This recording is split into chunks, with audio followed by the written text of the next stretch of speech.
right now. Sean Lennon, host of Fightlete Report. Check out Fightlete.com. We've got a lot of great MMA articles up on there, as well as all of the interviews and content. And we're welcoming now UFC Flyweight Jimmy Flick on the Fightlete Report. And he earned his contract at Dana White Tuesday Night Contender Series Week 5 2 weeks ago by defeating Nate Smith by submission arm triangle choke. And he trains at Forza Combat Sports in Oklahoma. And again, Jimmy, a pleasure having you on the show. Hey, thanks for having me on. I appreciate it. Yeah, we won that contract, and now we're that UFC fighter. Definitely. Now, talk about fighting for the opportunity for Contender Series. You know, I know it was getting ready after it pretty quickly after you fought for the LFA title championship over Greg Fisher, which was another big first-round finish. So, you know, when you got that call, talk about, you know, having this quick turnaround.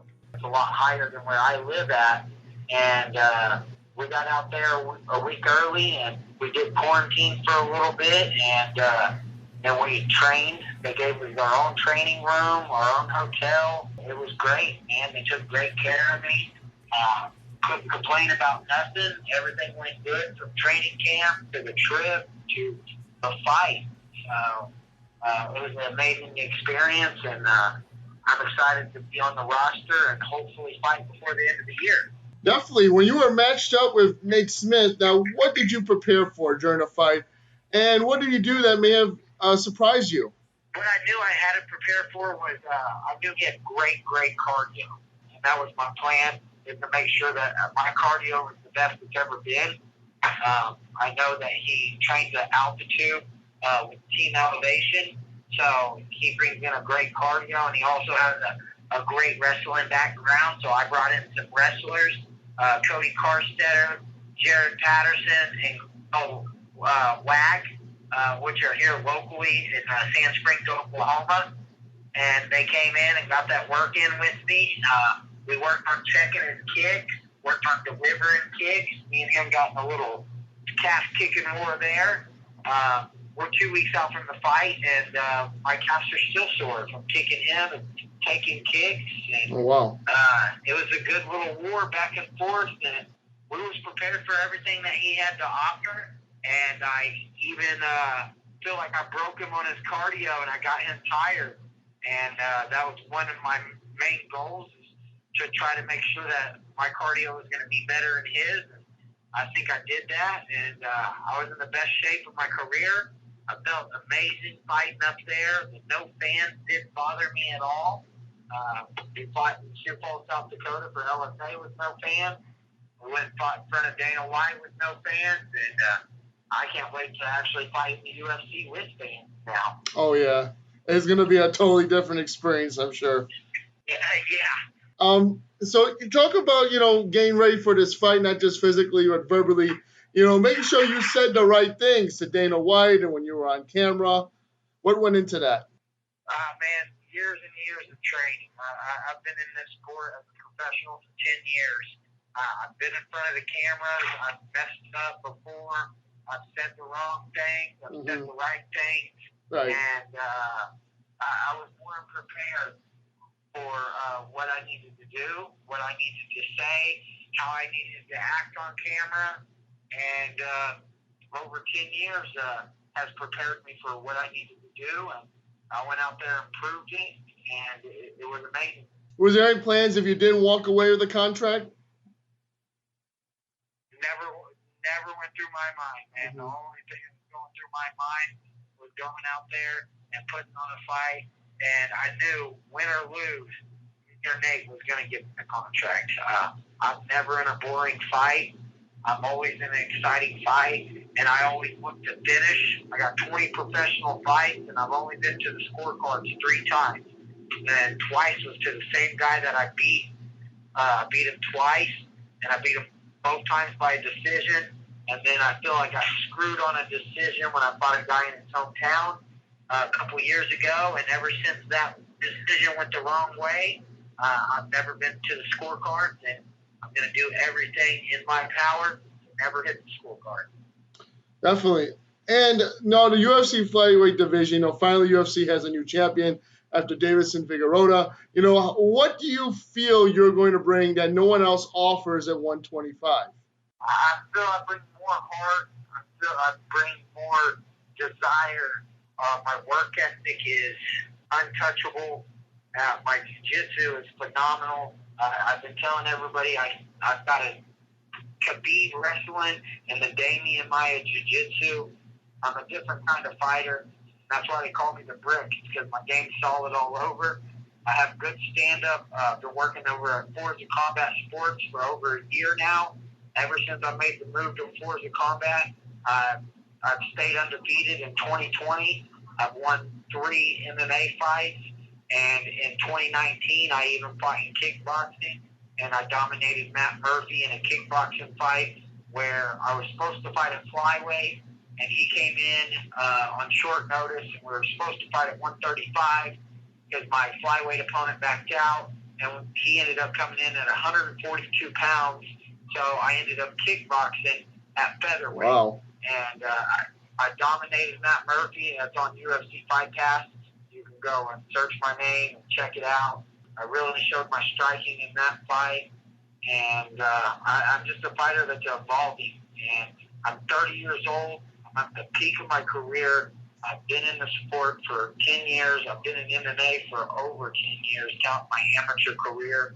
I've got over 30 fights if you add in my MMA fight, my pro boxing, my pro kickboxing, my pro Muay Thai. I even got pro jiu-jitsu. So the only thing I'm missing is pro karate. So Right. I've been doing it all, man. Definitely, and you feel like this is perfect timing. I mean, 125-pound division, granted there was some talk about going away and not being a priority. Now it's focused. We have a new champion. We actually have a new fight for the title with Figueroda and Garbrandt. So, talk about, perfect timing to be in this division when, it's swinging back up from when it was a down streak. I was actually worried, let's say, when was it? I think it was 2017 or 2018. I actually moved up from 125 back to 135 because they were cutting the flyweight division, or we thought they were. And I moved up to 135, and that's when I took my last loss, which was to Ray Rodriguez. I prefer to fight at flyweight. I've always been a natural flyweight. I'm not a big 125er, or a big 135er. I am a big 125er.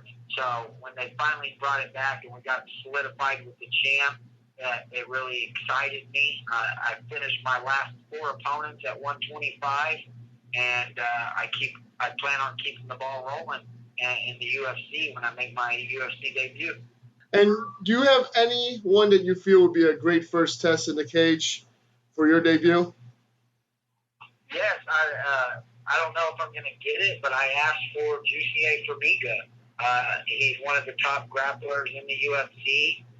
He's also the only person to ever beat the UFC flyweight champ, but he is on a 3-fight losing streak. So I thought that would be a great fight.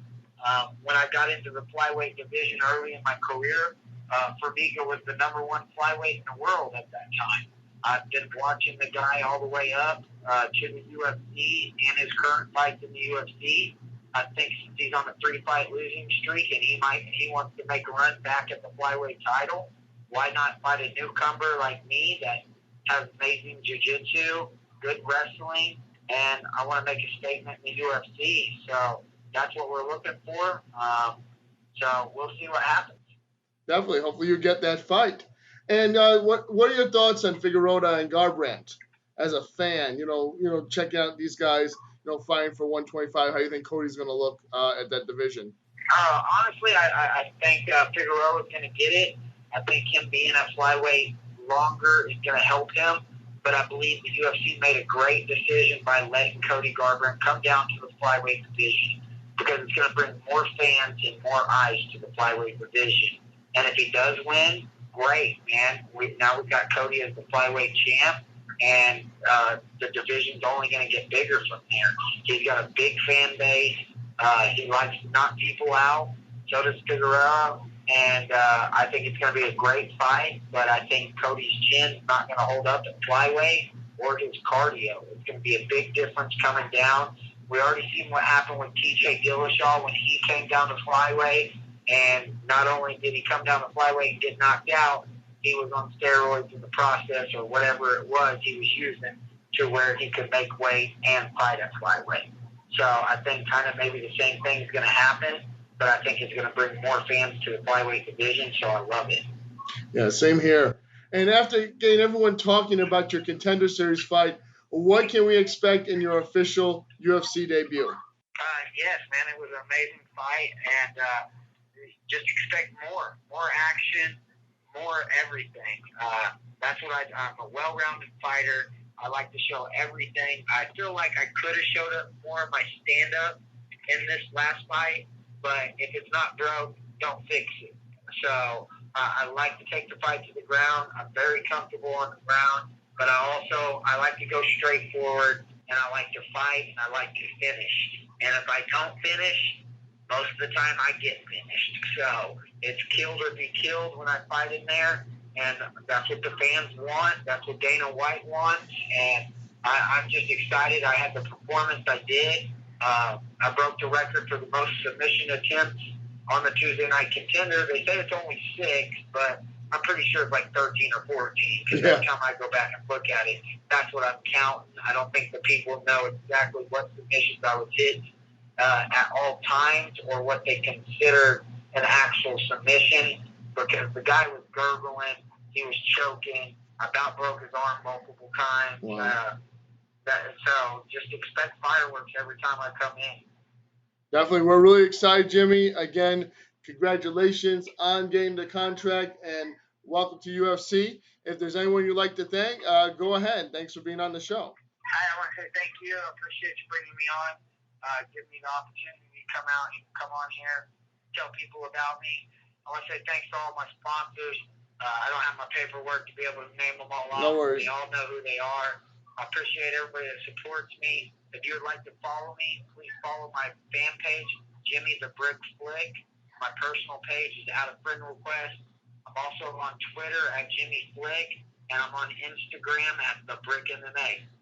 Excellent. Well, Jimmy, we're excited to see you make your official UFC debut. Thank you again for being on the Fightlete Report.